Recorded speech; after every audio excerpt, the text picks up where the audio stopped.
안녕하세요. 똑똑한 노후TV의 제임스입니다. 요즘 금리도 너무 높아지고 있고 유가도 오르고 젊었을 때 열심히 부은 국민연금의 수급 나이는 점점 늦어지고 앞으로는 국민연금 보험료율도 현 9%에서 15%까지 높아진다는 말이 나오고 있습니다. 자, 그럼 우리는 어떻게 해야 할까요?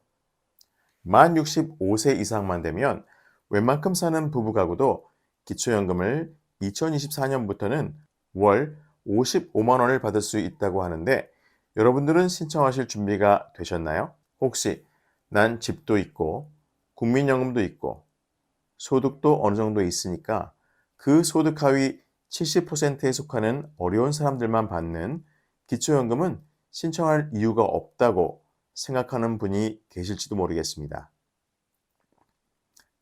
일단 결론부터 말씀드리면 수도권의 10억 아파트에 사시는 분들도 기초연금을 받으실 수 있습니다. 정말 어렵게 살면서 생계가 곤란하여 신청하시는 기초생활수급액과 혼돈하시면 안 되는데요.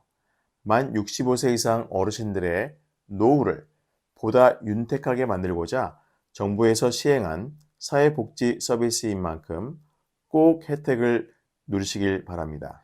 2023년 기준 대한민국의 평균 수명은 남성이 83세, 여성이 87세입니다.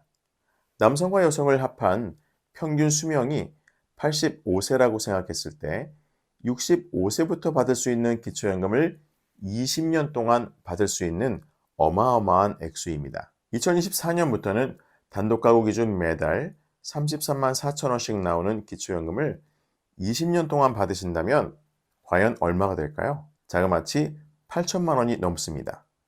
게다가 20년 동안 매년 물가 상승률만큼 복리의 이자로 더 오른다는 가정하에 계산을 해보면 9천만 원에서 1억 원 가까이 받으실 수 있다는 결론이 나오고 부부 가구를 기준으로 생각해 본다면 55만 원씩 20년을 받았을 때를 계산해 보면 1억 5천만 원이 넘는 금액입니다. 게다가 건강하셔서 100세까지 사시게 되면 지금 말씀드린 금액보다 훨씬 많은 금액을 80세부터 100세까지 20년 동안 어마어마한 복리 혜택을 받으시면서 사실 수가 있는 거죠. 노후에 자녀로부터 용돈을 받지 않으셔도 될 만한 금액이라 생각합니다. 요즘 어느 자녀가 부모님께 매달 55만 원씩 용돈을 드리나요? 아직도 난 자격이 안 될 거야 라면서 시도조차 하지 않으시거나 나중에 형편이 어려워지면 신청하겠다는 분들이 벌써 20만 명이 넘는다고 합니다.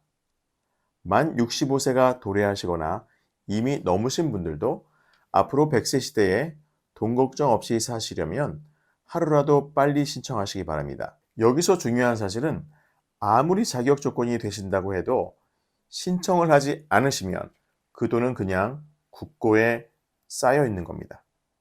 미신청으로 인해서 받지 못한 연금은 절대로 소급해서 드리지 않으니 미루지 마시고 꼭 찾아가시길 바랍니다.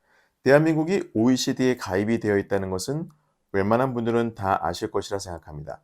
OECD 선진국 중 만 65세 이상 노인 빈곤율이 가장 높은 나라가 어디일까요? 바로 대한민국입니다. 통계청의 자료에 따르면 2023년 현재 노인 빈곤율은 43.2%로 OECD 평균 14.8%의 거의 3배에 이른다는 것입니다. 또한 대한민국의 노인은 나이가 들수록 경제적으로 어렵기 때문에 은퇴 후 노후를 즐겨야 할 나이에 다시 일터로 향하고 있습니다. 2020년 기준 만 65세 이상 고용률이 34.1%인데 이는 OECD 평균 14.7%보다 2배 이상 높은 수치인 것을 감안한다면 대한민국에 사시는 노인분들이 노후가 되어도 얼마나 힘든 삶을 사시고 있는지가 충분히 짐작되고도 남습니다. 대한민국 노인의 어려운 삶을 극단적으로 말해주는 지표는 따로 있습니다. OECD 회원국의 인구 10만 명당 노인 자살률은 평균 17명이지만 한국의 노인 자살률은 47명으로 역시 2.5배 이상 높은 것으로 나타났습니다.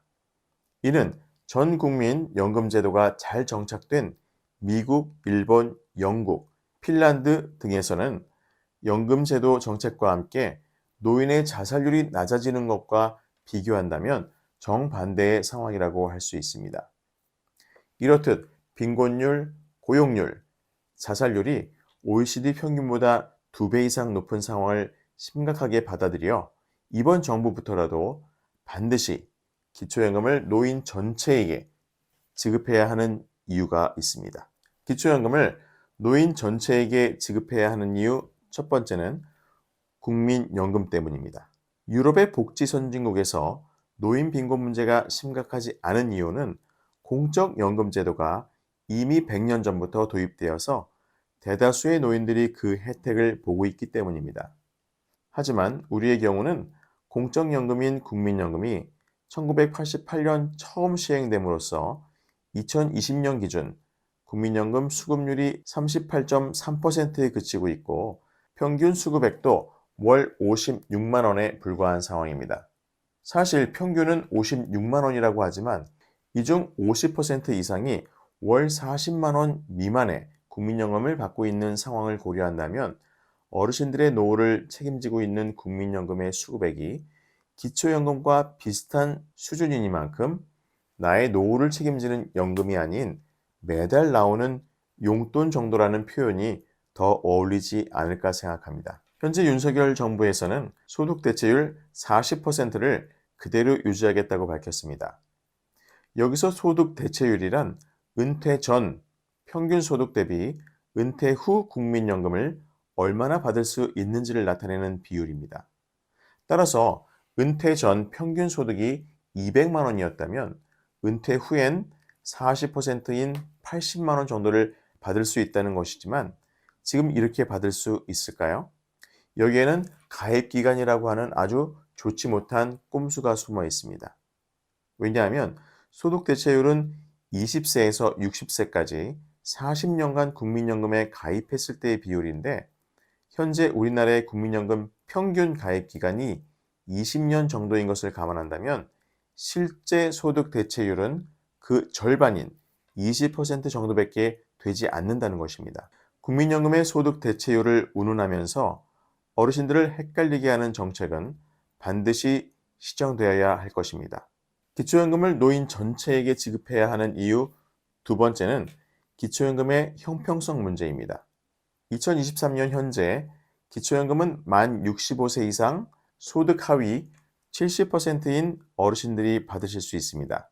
하지만 소득 하위 70%를 결정하는 소득 인정액 계산 방법에 수많은 문제점과 신청인의 소득과 재산 파악을 위해 엄청난 행정력과 예산을 소모하는 것보다는 기초연금을 모든 노인을 위한 기본소득 형태로 지급하는 것이 더 현명한 방법이라고 판단됩니다.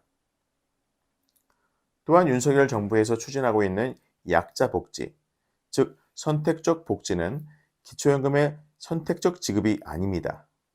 왜냐하면 기초연금을 주면서도 최빈곤층인 기초생활수급자의 생계급여와 기초연금을 연계해서 감액하는 문제점, 그리고 내가 일하면서 낸 국민연금을 남들보다 조금 더 받는다고 해서 기초연금과 연계해서 감액하는 제도 등 단순히 소득이 적은 분들을 위한 복지 혜택이 아닌 이름만 복지의 탈을 쓴 그럴싸한 연금이므로 이러한 연계 감액과 같은 악법부터 폐지해야 한다고 생각합니다. 기초연금을 노인 전체에게 지급해야 하는 이유 세 번째는 대한민국의 노인 빈곤율입니다. 현재 윤석열 정부에서는 기초연금 노인 전체 지급에 대해서 예산 부족의 이유로 현재 소득 하위 70%에 지급하고 있는 기초연금을 40%까지 축소하자고 주장하고 있습니다. 하지만 대한민국의 연금 지출은 국민 총생산 GDP 대비 3.5% 정도에 그치고 있고 이는 OECD 평균 9.2%의 절반에도 미치지 못하는 수준입니다.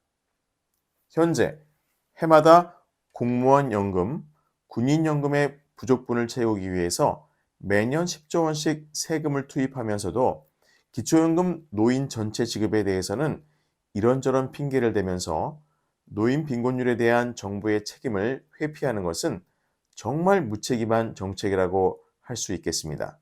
지금까지 기초연금을 노인 전체에게 지급해야 하는 세 가지 이유에 대해 말씀드렸습니다.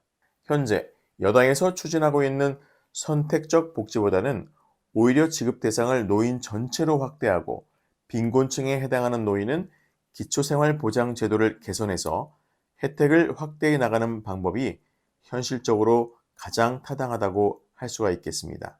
누구나 행복한 대한민국이 되기를 소원하면서 오늘의 영상을 마무리하겠습니다. 끝까지 함께 해주신 여러분께 감사드립니다. 지금까지 제임스였습니다.